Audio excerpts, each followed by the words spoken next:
Welcome back to Inside Story. Israel's strongest allies hoping President Abbas and Prime Minister Ehud Olmert make some progress on the main negotiating issues before November. That's when the US wants to hold a Middle East peace conference. Well, the US President George Bush proposed the meeting, and during her visit to Ramallah and Jerusalem last week, Condoleezza Rice pushed the idea with both Abbas and Olmert. Washington hopes nations it considers to be what it calls moderate Arab states will also attend the conference. And Rice says she hopes negotiations will eventually lead to two states. Prime Minister Olmert has said that he is ready to discuss fundamental issues that will lead to the establishment of a Palestinian state, and I think there should be a deepening of the dialogue between the Palestinians and the Israelis on all of the issues that will lead ultimately to the founding of a Palestinian state. Well, we're joined once again by our guests in Ramallah, Hanan Ashrawi, founder and Secretary General of the Palestinian Initiative for the Promotion of Global Dialogue and Democracy. In Tel Aviv, Gidi Grinstein, President and founder of the Reut Institute. And in Washington, D.C., Mark Perry, Director of Conflicts Forum and the author of several books. Thanks for being with us. I can start with you this time, Mark. Is November 2007 the right time to hold a Middle East peace conference, or is it too late in the Bush presidency? I don't think that there's any good time or any bad time. The question is, are the conditions going to be correct, and are they correct now? I'd like to go back to something Hanan said, and I concede her point. President Abbas is elected by the entire Palestinian people. But I think that we have to concede this. It's going to be increasingly difficult for President Abbas to embrace Ehud Olmert or any Israeli leader at the same time that he's pushing away Hamas or a large portion even of his Fatah Central Committee. How can he do that? Without Palestinian reconciliation, it's going to be very difficult for Mr. Abbas to sell this to the Palestinian community. Even if there is an agreement, it's going to be very difficult for him to convince the Palestinians that at the same time he's arresting people in Hamas, including legislators, and embracing a Palestinian prime minister, an Israeli prime minister, that he can make this work. And that's a problem. And we'll see if there's reconciliation before November. November might be the right time, who knows? But before that happens, before a conference happens, we're going to have to see reconciliation in the Palestinian community, and so far we haven't. All right, well, let's take that point to Hanan. Without reconciliation, yes, how we have to domestically are Palestinians going to view a Palestinian president who can meet with the Prime Minister of Israel, but not with Ismail Haniyeh? That's true, and I think there should be a reconciliation, but a reconciliation on the proper foundations. After all, you negotiate with your enemies, and nobody said that the Israelis are our friends now. They still are the enemy, and we still need to negotiate, and we still need to move ahead rapidly without finding further obstacles from friends and allies, actually. I would say, I would also like to correct the fact that President Abbas did not arrest any Hamas parliamentary members or cabinet members. I'm a PLC member, and I know all of my colleagues that have been arrested, whether from Fatah or Hamas, primarily Hamas, have been arrested and detained by the Israelis, not by Mahmoud Abbas.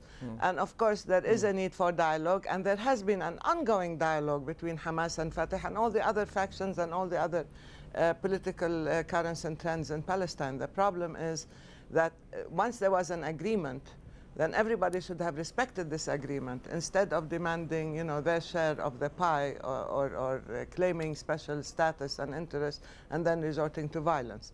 This has to be dealt with in a way that is conducive to genuine reconciliation, not in sharing of the spoils, but in genuine power sharing and in a real respect for democracy, which means that you have to have an inclusive system that accepts diversity of opinion within a democratic framework rather than resorting to the takeover of power. So I agree, we need to work together in order to heal the rift internally, but that doesn't mean putting negotiations on hold or allowing Israel to create more facts until the two-state solution becomes impossible. All right, let's go over to Gidi in Tel Aviv. And when the parties, if and when they come to the conference in November, one of the key issues is there a common understanding or acceptance, at least on the part of Israel, for full Palestinian sovereignty?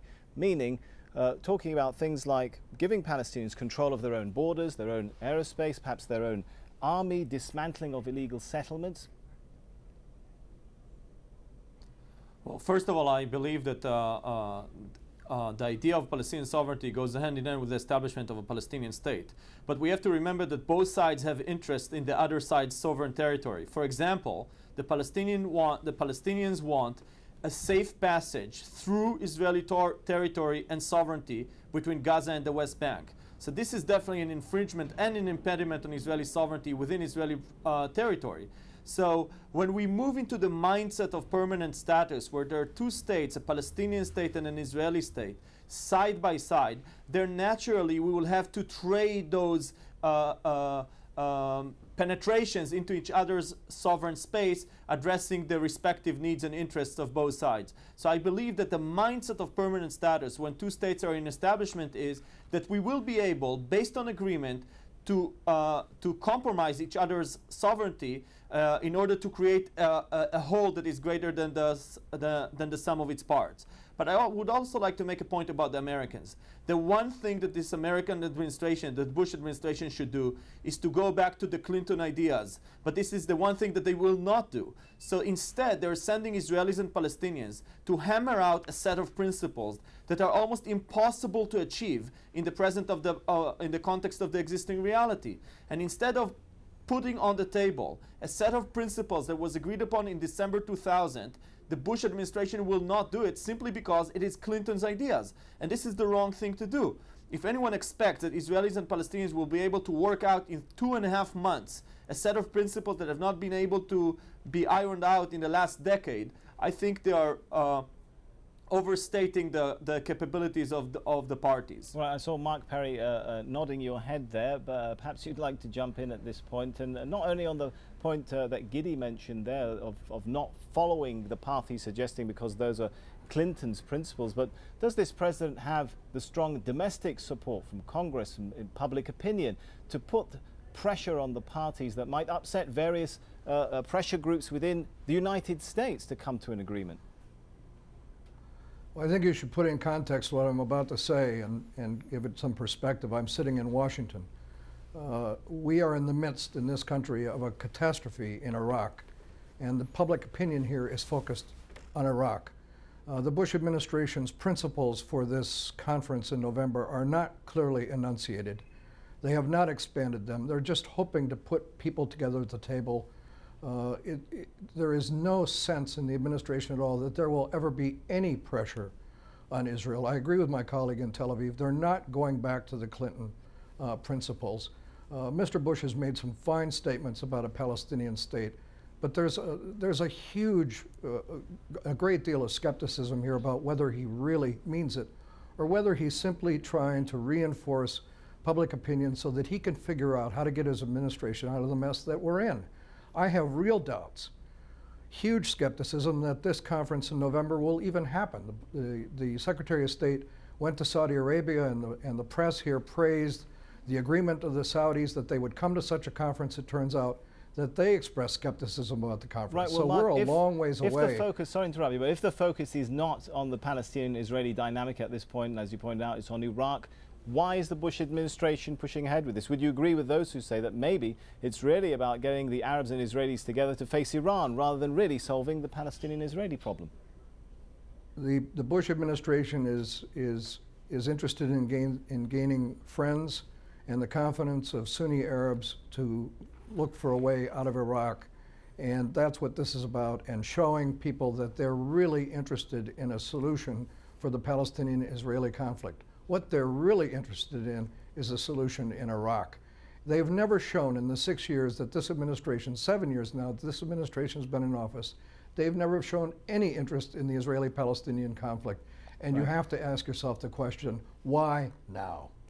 We'll have to leave that question unanswered for the time being. We'll thank our guests in Washington, D.C., Mark Perry, in Tel Aviv, Gidi Grinstein, and in Ramallah, Hanan Ashrawi. And thank you so much for joining us here on this edition of Inside Story. As always, we welcome your comments and suggestions. Please email them to us at insidestory@aljazeera.net. For now, it's goodbye.